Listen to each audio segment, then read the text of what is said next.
And basically, in my life, all I've ever wanted to do is make my parents proud, and especially my mum, right? Because my mum, she's very proud of her children, but she's also very openly proud about her children. She loves doing that thing that all mums like doing, right? Going to do the weekly shop at the local supermarket, and then when she's there doing the weekly shop, just look around for other local mothers in the area, and then they go over, they start to have a little bit of a chat, a little bit of banter about whatever, silly nonsense.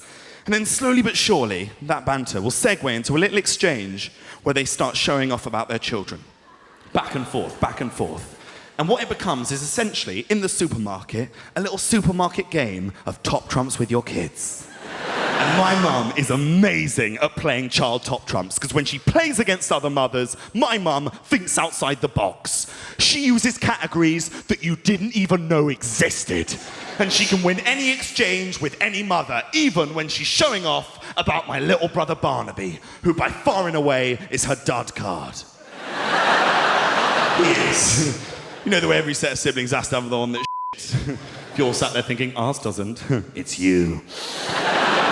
But I've seen my mum do it right. She'll scour around Sainsbury's looking for the mother that she wants to have the exchange with, hunting down her prey. And then, when she finds the mother, she'll ram the trolley in front of her, and my mum will start the game. Oh, hello, Jane. How's Joe? Yes, Joe's doing very well, Hilary. He has bought a new house. He's moving into it with his girlfriend, and he's got a new job. He's earning quite a lot of money. How's your son? I forget his name. Oh, yes. Barnaby. Yeah, Barnaby's fine. How big are Joe's feet? I beg your pardon. You heard me, bitch. Well, I think he's only a size 8. Ooh, only size 8. Well, Barnaby is size 13. Ooh, did my mum just hit you with the my son's got a bigger dick card? I think she did. It's a low blow, but she'll take the round. Walk on, Mothers were terrified of my mum. They would cower, try and avoid eye contact with her. My mother was very much the sheriff in that town. But then, ladies and gentlemen, approximately 5 months ago, someone else started shopping in our local Sainsbury's. Someone that had come into a little bit of money recently. And all of a sudden, there was a new sheriff in town. And that sheriff's name was a Mrs. Claire Pattinson. His mum started shopping in our supermarket.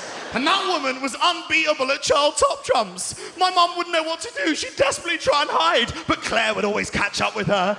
She'd ram the trolley in front of my mum, and this time she'd start the exchange. How's Jack? Yes, Jack's doing fine. How's Robert? Robert's doing very well. How big are Robert's feet? Robert's feet? Well, I think he's only a very small size 7. Only size 7? Well, Jack is size, well, obviously that's size 7 in the UK, Hilary. He doesn't live here anymore. He lives in Los Angeles, where I think he's a size 44. But he doesn't have to buy shoes for himself, because the studio buy them for him, because he's earning them so much money in films like Twilight, which grossed $295 million in its opening weekend. What's Jack doing this weekend? Oh, a gig in Sunderland. How quaint. My poor mother destroyed. She didn't know what to do. The only way my mum could see fit to deal with the situation was to swap supermarkets. Robert Pattinson is not only ruining my life, he's affecting my diet. It's all right for Claire Pattinson just waltzing down the aisles of Sainsbury's, buying herself only the finest organic range, couscous and quails. Meanwhile, my mother is self-harming in Lidl.